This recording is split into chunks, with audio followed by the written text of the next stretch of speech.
வணக்கம். இப்போ உங்க கையில சுத்தமா காசு இல்லையா? கவலையே படாதீங்க. 2026 நீங்க ரூ. 1 கூட இல்லாம ஆரம்பிச்சா கூட, அந்த வருஷத்தோட கடைசியில எப்படி ஒரு நிதி அடித்தளத்த உருவாக்குறதுன்னு சார்லி மங்கர் ஒரு அருமையான திட்டம் சொல்லியிருக்கார். வாங்க அந்த ஸ்டெப் பை ஸ்டெப் திட்டத்த பத்தி இப்போ விரிவா பார்க்கலாம். முதல்ல ஒன்னு புரிஞ்சுக்கோங்க. இந்த திட்டம் ஏதோ புத்தகத்துல படிச்ச தத்துவம்லாம் கிடையாது. இது மங்கரோட சொந்த அனுபவத்துல இருந்து வந்தது. அவரே ஒரு காலத்துல கடனோட உச்சில இருந்து அதுல இருந்து மீண்டு வந்திருக்காரு. சோ அவர் சொல்ற ஒவ்வொரு வார்த்தைக்கும் பின்னாடி ஒரு பெரிய அனுபவம் இருக்கு. பொதுவா காசு இல்லாம ஒரு விஷயத்தை ஆரம்பிக்கிறது ஒரு மைனஸ் பாயிண்ட்னு நாம நினைப்போம் இல்லையா? ஆனா மங்கர் என்ன சொல்றாரு தெரியுமா? அதுதான் நம்மளோட மிகப்பெரிய ப்ளஸ் பாயிண்ட்ங்கிறாரு. அது எப்படி முடியும்னு யோசிக்கிறீங்களா?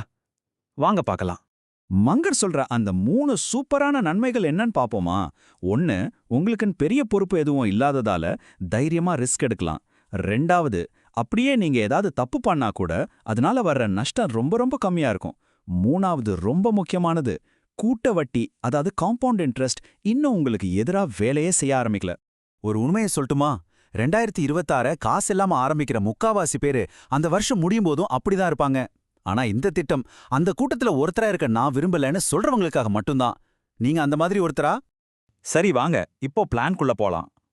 6 மாசம் நம்மளோட முழு கவனமும் நிதி பாதுகாப்பை உருவாக்குறதுல தான் இருக்கணும். இத உங்க நிதி சாம்ராஜ்யத்தோட அஸ்திவாரம்னு நினைச்சுக்கோங்க. இதோ பாருங்க, இதுதான் அடுத்த 12 மாசத்துக்கான நம்மளோட முழு ரோட் மேப். ஜான்வரியில ஆரம்பிச்சு டிசம்பர் வரைக்கும் ஒவ்வொரு மாசமும் என்ன செய்யணும்னு இதுல ஸ்டெப் பை ஸ்டெப்பா இருக்கு. இதுதான் நம்மளோட கைடு. ஸ்டெப் இது ரொம்ப ரொம்ப முக்கியம். நம்ம பணப்பையில ஒரு ஓட்டை விழுந்து அது வழியா காசு போயிட்டே இருந்தா என்ன பண்ணுவோம்? முதல்ல அந்த ஓட்டையை அடைப்போம் இல்லையா? அது மாதிரி தேவையில்லாத எல்லா செலவுகளையும் உடனே நிறுத்தணும். ஒரு கருணையும் காட்டாம வெட்டி எறியணும். மாசம் நம்ம லைஃப் ஸ்டைல்ல சில பெரிய மாற்றங்களை கொண்டு வரணும். உதாரணத்துக்கு மாசம் இஎம்ஐ கட்டுற மாதிரி ஒரு கார் வேணாம், ஒரு செகண்ட் ஹேண்ட் ஹாண்டா போதும். தினமும் வெளியில சாப்பிட்றத நிறுத்திட்டு வீட்ல சமைச்சு சாப்பிடணும். தேவையில்லாத சந்தாக்களை எல்லாம் கட் பண்ணிட்டு பக்கத்துல இருக்கிற லைப்ரரிக்கு போலாம், இல்ல வீட்லயே புஷ்அப்ஸ் எடுக்கலாம். இந்த சின்ன சின்ன மாற்றங்கள் தான் பெரிய வித்தியாசத்தை உருவாக்கும். மங்கரோட இந்த வார்த்தைகளை நல்லா கேட்டுக்கோங்க. நீங்க ஏழையா இருக்கும்போது அந்த ஏழ்மையிலிருந்து வெளியே வர்றதுக்கு மட்டும்தான் உங்களுக்கு தகுதி இருக்கு. மத்ததெல்லாம் நீங்க இன்னும் சம்பாதிக்காத ஆடம்பரம். எவ்வளோ பெரிய உண்மை பாத்தீங்களா? முதல்ல நம்ம நிலைய மாத்தணும், அப்புறம்தான் மத்ததெல்லாம். ஓகே, செலவுகளை குறைச்சாச்சு. அடுப்பது என்ன? இப்போ நம்மளோட ஃபோக்கஸ் முழுக்க வருமானத்தை அதிகப்படுத்துறதுல தான் இருக்கணும். அடுத்த 60 நாளைக்கு, அதாவது பிப்ரவரி மார்ச் மாசம், நம்மளோட ஒரே வேலை, ஒரே குறிக்கோள் வருமானத்தை அதிகப்படுத்துறது மட்டும்தான். முதலீட பத்தியெல்லாம் இப்போதைக்கு யோசிக்கவே கூடாது. இந்த 2 மாச உழைப்புக்கு ஒரு டார்கெட் வேணும் இல்லையா? அதுதான் இந்த $5,000. இதை வெறும் பணமா பார்க்காதீங்க. இது ஒரு சைக்கலாஜிக்கல் விக்டரி. இதை நீங்க அடைஞ்சிட்டீங்கன்னா உங்க மேலேயே உங்களுக்கு ஒரு தனி நம்பிக்கை வந்துடும்.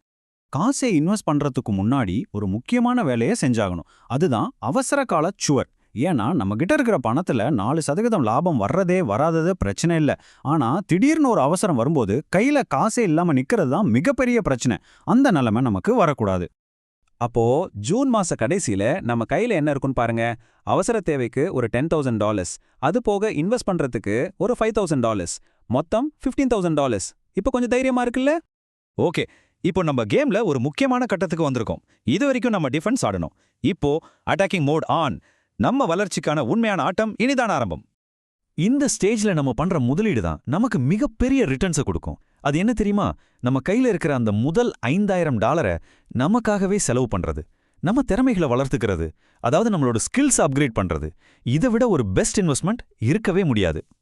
அப்போ நம்ம மேல முதலீடு பண்றதுன்னா என்னன்னு மங்கு ரொம்ப தெளிவா சொல்றாரு. அந்த பணத்தை எப்படி பிரிக்கணும்னு பாருங்க. புதுசா ஒரு ஸ்கில் கத்துக்க, நம்ம வருமானத்துக்கு தேவையான கருவிகளை வாங்க, அப்புறம் நம்மள மாதிரி யோசிக்கிற, நம்ம போக வேண்டிய இடத்துல இருக்கிற ஆளுங்க கூட பழக்கத்தை ஏற்படுத்திக்க. சூப்பர். இப்போ நம்ம கிட்ட ஒரு ஸ்ட்ராங்கான ஃபவுண்டேஷன் இருக்கு. அடுத்த ஸ்டெப் என்ன?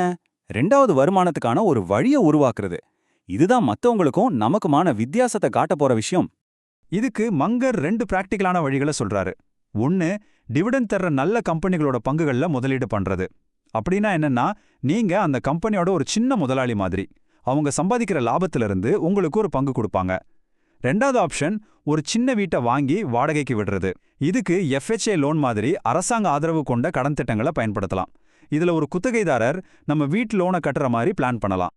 அவ்வளோதான், கிட்டத்தட்ட நம்ம வருஷத்தோட கடைசி கட்டத்துக்கு வந்துட்டோம். இது ரொம்ப முக்கியமான நேரம். இந்த இடத்துல நம்ம காட்டப் போற ஒழுக்கமும் அடுத்த கட்டத்துக்கான திட்டமிடலும் தான் நம்ம வெற்றியை முழுசா தீர்மானிக்க போகுது. நவம்பர் மாசம் பண்டிகை காலம் நெருங்கும். இந்த நேரத்துல தான் நம்மளோட உண்மையான ஒழுக்கத்துக்கு ஒரு சோதனை வரும். ஏன்னா நிறைய பேர் இந்த இடத்துல தான் கோட்டை விட்டுடுவாங்க. பணம் சம்பாதிக்கிறதையும் கையில பணம் வச்சிருக்கிறதையும் குழப்பிக்கிட்டு தேவையில்லாம செலவு பண்ண ஆரம்பிச்சிடுவாங்க. கடந்த 10 மாசமா பட்ட கஷ்டம் வீணாகிடாம பாத்துக்கணும்.